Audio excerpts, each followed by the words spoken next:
Hey guys, you're in a nutshell with me, Ina. Alam nyo ba, may reports that came out a couple of days ago saying that more and more Canadians are set to retire na meron pa ring binabayarang mortgage. This, again, highlights itong problema ng housing crisis in Canada. Siyempre, apektado rin people who are entering retirement. Okay? Papakita ko muna sa inyo ang reports na pinagbasehan ko dyan bago ko i-introduce. Yan. Ipasok yung kababayan natin na alam ko nakaka-relate sa balitang ito. No? Sige, pakita ko lang sa inyo muna yung report. This is from City News. More retiring Canadians expect to continue making mortgage payments. From CTV News naman.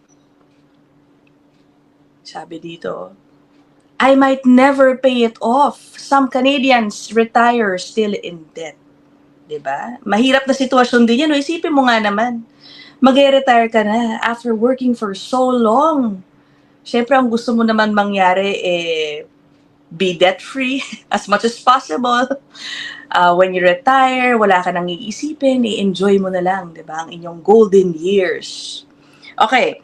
Pero sige, hindi ko na babasahin masyado yung article, but I will give you, I guess, bullet points. Sabi dito, according to a survey, nearly 30% of those planning to retire in the next 2 years expect to still be making mortgage payments. Diba? Magre-retire sila ha. I know some are planning also to delay their retirement dahil nga iniisip nila paano nila babayaran ang kanilang mortgage, baka hindi kayanin kung hindi sila magtatrabaho. 49% don't plan to downsize, kahit na ganun ang sitwasyon, ayaw nila mag-downsize. Tapos some, kahit na yun na nga, pinoproblema ang kanilang mortgage, they still choose to keep their mortgage rather than renting because they believe it's cheaper. Tapos meron pang ilang mga kaso na kumukuha pa sila ng extra debt para matulungan ang kanilang mga anak na makakuha ng mga bahay. You know? Love na love talaga tayo ng mga magulang natin. No? Retirement na lang sana ang iniisip nila. Pero hindi, sige, tutulungan ko ang aking anak. Ganon sila mag-isip, diba? Kahit sila mismo may kinahaharap na mortgage pa. Anyway, yan ang ating pag-uusapan. Exit ko muna ito. Yan. Dahil, sabi ko nga kanina, no, meron tayong kakwentuhan na isa nating kababayan na alam ko, siguro hindi na sorpresa sa report na ito. Yan. Welcome, Chris Estavillo, taga Guelph, Ontario. Hi, Chris. Hi, Miss Ina. Naku, Ina lang. O, sige. Nakarelate ka ba dun sa article? I forwarded you the article, di ba? Yeah, binasa ko siya at relate na relate. Relate na relate. O sige, bakit? Kwento mo nga. Guys, syempre I asked Chris if it's okay for us to talk about our age since we are talking about people, approaching retirement. Yeah, I do, Miss Ina. In fact, I'm now 67. I'm supposed to retire a few years back. Oh, nga pala. 67. Oh my gosh. O, tingnan nyo. Hindi halata. Okay. Okay. So you delayed your retirement already? Yeah, it's like if I do retired, it's like 6 years ago or 2 years ago if I do 65. But until now, I'm still working. Okay. Mahirap kasi yung lalo ngayon na may ganitong nangyayari, my husband is into auto industry. So alam naman natin na medyo ano yung auto industry. And I'm into healthcare. So whatever happens sa kanya, I still have mine. Like more stable and healthcare is more stable now. So like ng pandemic, 'di ba affected lahat. And then same as the manufacturing firm, same as usual. Healthcare is boom even though it's pandemic. Kahit nakabala kami sa, para kaming nakabala sa kanyon nga. So, we survive. May binigay man ng government noon, like after pandemic, binawi din naman. So, kinuha din siya sa taxes. So, kung wala akong trabaho, paano? Yun din ang iniisip ko ngayon. Kahit pa gusto ko na Oo. siyang mag-retire, like, option ko talaga, I'm just, this is my 15 years sa trabaho ko ngayon, sa St. Joseph. So, I'm very vocal with with my husband and my children. After my 15 years, this coming August, I will plan to retire by September, but I have to make sure that my pension from my work, the CPP and OAS will pwede na. Kasi hindi mo pwedeng iasa yung, lalo pa kakarenew lang namin ng mortgage, di ba? This last April. Ngayon, nasa bagong mortgage na kami. And thanks to Ate Susan, with the help of Ate Susan, I do like a smooth flow of my mortgage now. So yun ang plano, pero kailangan ko pang malaman or i-compute yung makukuha kong pension from my work today, because malaking tulong yung may pension ka manggagaling sa work, and then yung magagaling pa din sa government, di ba? So kung both from work and government. Yeah. Kasi sa amin sa St. Joseph meron yun eh. So malaking tulong yun. Okay. Na hindi yun lang makukuha mo sa government ang aasahan mo. So if the figure works, probably. But I don't know yet. I have to wait probably the whole year for this tariff situation. But before you refinanced itong latest ninyo, yung idea na nag-delay ka ng retirement mo years ago, was it also because of concerns about your ongoing mortgage at that time? Yun ba yung isa sa big factors? Isa rin kasi, and then one more thing, I have renovations going on, step by step. I do renovate my whole basement, and then I do interlocking on my front yard, step by step, year by year. It's not done in one. And then I do my metal roofing, and then my deck at the back. So everything now, inside the house, everything is new. So sa madalit salita, yun isa sa dahilan kung bakit hindi ako nag-retire as soon. Kasi gusto ko planchado lahat yung loob ng bahay. Ibig sabihin, maayos, wala na akong intindihin, kundi mortgage na lang later on. And thankfully, this year, ang huli na lang yung garahe sa labas. So, parang gusto mo, pag nag-retire ka na, wala ka nang poproblemahin at least, natapos mo wala na akong poproblemahin aayusin sa bahay, i-renovate. Pag ayos na yung lahat, syempre, ang ano na lang natin, i-maintain yon. And then, syempre may mortgage pa rin kasi for the first 5 years of my mortgage thing, kumuha kami ng equity para dun sa total renovation ng basement.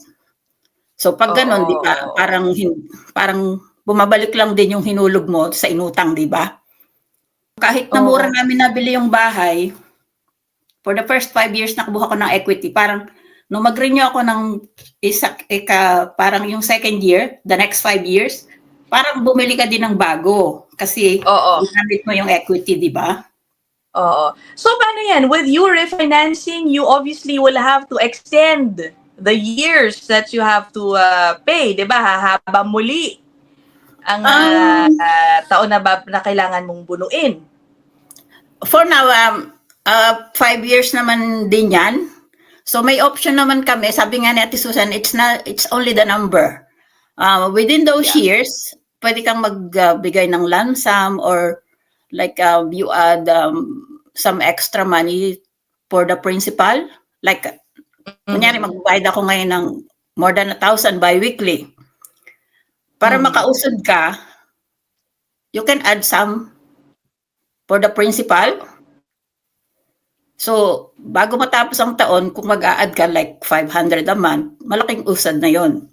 And then we have an Oo. option 2 na magbigay ng lump sum at the end of the year, like annually, within those 5 years term. Basta wag lang lalampas siya sa, I think it's 65,000. Hindi naman kaya yun annually Oo. lalagpas sa 65,000, diba? Oo. So, hindi ko na masyado din siyang iniisip because in my case, yung mga anak ko tapos naman na. May magandang trabaho and they're willing to help. At in fact, yung mga anak ko nga, sabi niya, sige na mama, mag-retire ka na, tutulungan ka naman namin na magbayad ng... Pero, hindi Okay. So, hindi ko masyadong iniisip na pag mag-retire ako, makakabayad ba ako ng mortgage o hindi. So, Oo. pag okay yung makuha ko ng pension and then plus yung sa government, kung konti na lang ang idadagdag at ayos naman na lahat yung mga pinaparenovate ko sa bahay, why not? Pero as of now, as of this year, hindi pa ako talagang fix on mind na mag-retire after August. Because this August, I'm 15 years at work, dito lang sa St. Joseph. Pwede naman hanggang 70 kung gusto mo. Meron pa nga akong katrabaho na 78, nagtatrabaho pa siya. Grabe, no? 78? Wow! Naisip mo ba? Oo. Sila naboboard.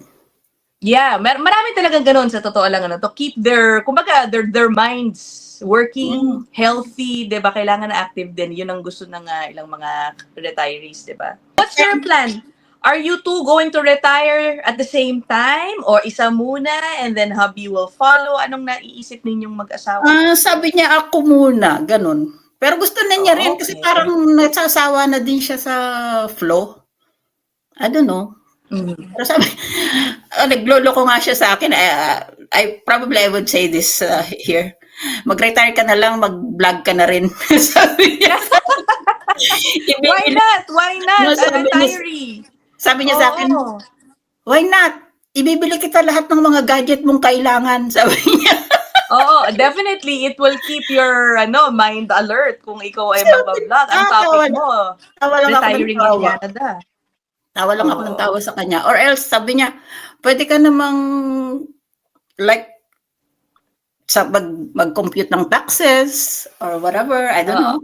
Ito mo yung isang report na ginamit ko dun sa intro. Sabi dun nung isa yatang in-interview ng report, we might never be able to pay it off. Yung mortgage daw nila nung isang case study yata nung report. Do you have that feeling too? Kasi matagal or are you keeping positive or are you putting a plan in place to be able to pay it off? Kasi sabi nga ni Ate Susan, yung years na nakalagay doon, just a numbers. Nasa sayo lang. Nasa sayo na kung paano mo siya paiigsiin. So, ang technique nga doon, naglagay ka ng additional. Kung may pera ka, ilagay mo na, like, kung gusto mong mag-monthly added to the principal, and then you do it at the end of annually, hindi mo naman talaga totally yun. Kasi pag titingnan mo talaga yung figure, after 5 years, ang laki pa rin ng balance. Kasi siguro, pag doon yung pagbabasihan mo, na yung talaga lang ang ibabayad mo, hindi ka talaga makakausod. Nasa budgeting din yan. Did you ever consider downsizing? Yeah, downsize? Sabi ng asawa ko, pwede naman, sabi niya, kasi kung kunyari ita-downsize namin to, yung remaining, like, di ba, babayadan mo yung matira. Tapos yung matitira nun, kayang-kaya na daw ibili ng bahay. Like, downsize. Pero, parang hindi ako, kasi parang itong lugar namin, parang napamahal na sa akin yung lugar, yung neighborhood. And then, marami na akong marami na akong na-invest sa bahay ko. Lalo na kakaparenovate mo lang. Kasi ang ginagawa ko dito, yung talagang gusto ko, kung anong gusto ko mangyari sa bahay ko. Syempre, pagka nag-downsize ka, parang same process. Ako, hindi ko kinoconsider ang downsizing. Pero sa option ni Habi, pwede rin naman sigurong downsizing. Lilipat kami ng lugar, like yung mga lugar na para sa mga retiree. Kasi mahilig, Oo. gusto niya sa may lake para Nako, sa mangingisda. Windsor yan. Lumayo lang kayo ng konti sa bandang sa amin. Mag-Windsor Sabi kayo, niya, magpapa doon. mag-ano na lang daw siya, mamamangka at mangingisda. Tapos Oo. magtatanim sa likod. Mahilig siya sa ganun eh. Oo. Kaya pag summer nga, pagka ano yun, pupunta kami dyan sa Baguel Lake. Aliw na aliw Ay. siya nang nag-fishing doon. Oo. Did you ever consider noon, retiring in the Philippines? Maraming gumagawa noon. No. Hindi? Kasi Why yung not? mga anak Why ko, not? Yan, I wanna... kasi yung mga anak ko, yun na lang umuwi. Eh, what for na magre-retire kami Oo. sa Pilipinas? Parang ang gusto Oo. lang Kasi sabihin namin, nung isa, magbakasyon lang. your pension will be worth more. Yan, in the Philippines. Yun ang sinasabi, ang nasa isip ng marami. Siguro, ano lang, yung pabisi-bisita, ganun. Kasi, anong i-stay namin doon? Yung mga anak ko ayaw naman doon tumira. Oo nga. Dadalawa-dalawa sila. Tapos, at least dito, magdadrive ka lang kung hindi man sila dito tumira sa bahay ko. Eh, sa Pilipinas, kailangan pa mag-aeroplano para magkita kayo. Hindi naman sila sasama sa amin na umuwi. Bakasyon lang din ang gusto nila. Ayaw nila yung tumira sa Pilipinas. Eh, ano yung titira namin doon? Kami lang din. Siguro ito na lang last, Chris, you mentioned you arrived in Canada, you were already 47. Yeah. Okay. Hindi naman sikreto, marami sa mga lumilipat na mga kababayan natin sa Canada, may mga nasa edad na yan, 40s, pataas, marami in their 30s. Isa talaga sa nasa isip nila, I know, is, naku, okay pa ba ako mat-mortgage? Naku, pag nabasa nila tong report na to, halimbawa, paano yan? Parang hindi na yata ako dapat bumili ng bahay. Alam mo yun, some might be discouraged to own a property. Hindi, nila, kulang na ang oras nila. Anong advice mo sa kanila? Hindi kasi, pagdating ko, since yung sister-in-law ko nagtatrabaho sa bangko, start agad ako ng RESP.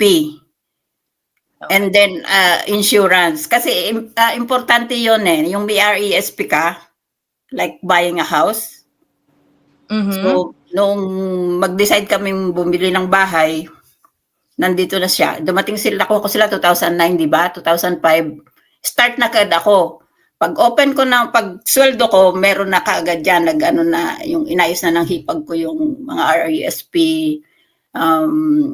insurance, ganyan. So pagdating ni Habi, at least meron na akong pangumpisa, yung like first home buyer plan. Meron ako noon. Yes. Meron na akong pera. Kasi sa RESP yun. Okay. Kahit hindi siya gaano yung RESP kasi you can, sa RESP kasi, you can borrow money without interest. Yeah. It's like 15 years no interest. Basta yun talaga, kasi yun ang advice kaagad nung mga in-laws ko since sa bangko nga sila nagtatrabaho. Madali ko lang nagawa yun. So pinagplanuhan ko na yun. So pag namin ng bahay, meron na akong pera, kaunti. Siyempre kaunti pa lang yung kay Habi dahil 2009 siya dumating, di ba? So more on sa akin. Kasi habang nagtatrabaho naman ako, hindi ko siya masyadong like hindi malaki ang nasa-save ko kasi pinapadala ko sa Pilipinas, di ba? Ang advantage ko lang noon, nasa mother-in-law ko ako. So hindi ako umuupa ng bahay after my contract. Doon ako umuwi. Wala akong ang sweldo ko, napapadala ko sa pamilya ko buo. Kasi dalawa yung pinapaaral ko sa Pilipinas. Yeah. Tapos yung asawa ko, pinaghinto ko siyang magtrabaho kasi ayaw ko yung dalawa kong anak na babae ay hindi niya mababantayan. And of course, at that time, yung presyo ng bahay, wala pa itong housing crisis at that time when you purchased the house. At hindi rin gaano kalakas ang loob ko na bumili ng bahay by that time. Pero meron kaming kamag-anak na kinompute niya yung salary namin dalawa. Kasi umuupa na kami noon ng 900 two-bedroom apartment eh. Sabi nung sa amin na broker, umuupa na kayo ng ganito, kayang-kaya niyong mag-mortgage. So, kinuha niya lahat yung information pasok. So, buti na rin nakinig na din kami na bumili kasi by this time hindi na talaga mangyayari yun. Oo. At saka, yung Guelph noong araw hindi pa siya kilala. It's like really small town. Pag sa Toronto tanungin mo, saan yung saan yun? Pagka hindi nila alam. Oo. Tapos Guelph, ngayon, guys, is just about an hour away from the Greater Toronto area, no? yeah, pagka Not that. normal. Pag normal, pag hindi ma-traffic. Pero noon, nung lumipat kami dito, puro puno ang makikita mo, walang masyadong bahay. It's like really a small Pero town. ngayon, dumami na rin. Ay, Diyos ko, puro na condominium makikita mo sa highway, wala nang puno. Madami nang lumilipat dito, kaya kilala na yung Guelph City na siya. Oo. Kung ganon, talagang tumaas na rin ang value ng iyong property, 'di ba? From Yeah, the dito, time you got it. dito yung bilihan, yung mga binibenta dito, it's 900 and above na. Wala Wow, na yung, mahal na rin mas mahal pa siguro kaysa sa inyo sa Windsor. It's like just a Ay, talaga, three-bedroom. sa Windsor. Three-bedroom na hindi masyadong na-renovate. Kumbaga, inayos lang nila yung landscape or nag-upgrade lang ng appliances. 900 na yun. 899.99. Wow! Oh my Eh, gosh. kasi ang magbibid, yun yung presyo ha. Siyempre, yung higher bid yun. So, it's like more than. Dito lang, sa tapat ko. Pag sinasabi kong presyo na yan, yung bubong niya, normal pa lang yun. Ito sa akin, metal roof na. And then yung deck ko, napaayos ko na. And then may interlocking ako sa harap. And now, I'm building the garage. Oo. Okay. Yan at least may idea kayo guys kung gusto niyo lumipat ng Guelph. Yun lang naman, Chris, ano? Thank you so much, Chris, for Tita Chris, for sharing your story. Alam mo na to, nahihirapan ako dito sa Canada dahil minsan kahit yung gusto mga elders nila, they really call them by their first name basis like sa work, 'di ba? Workplace ganun. Pero sige, tita pa rin tayo dito sa mga Pilipino. But anyway, thank you so much for sharing your story. I wish you good luck. Ayan. At maraming salamat sa iyo. Alam ko, lagi ka talagang nandyan para doon sa isa natin. Lagi ako nanonood pero I don't know, I have the guts to be in camera with you. Kasi ikaw yan, Miss Ina. I never do this to anyone else yet. Nako, thank you so much. Thank you. And good luck. Good luck. Yan, sana mapabilis mo, magawa mo ng paraan to pay off your mortgage. And enjoy your retirement. Hindi ko naman siya masyado iniisip. Take it step by step. Okay, guys, we will end this episode here. Maraming salamat ulit, Chris Estavillo ng Guelph, Ontario. Ayun, I will end this episode here, guys. I'll see you guys in the next one. Bye!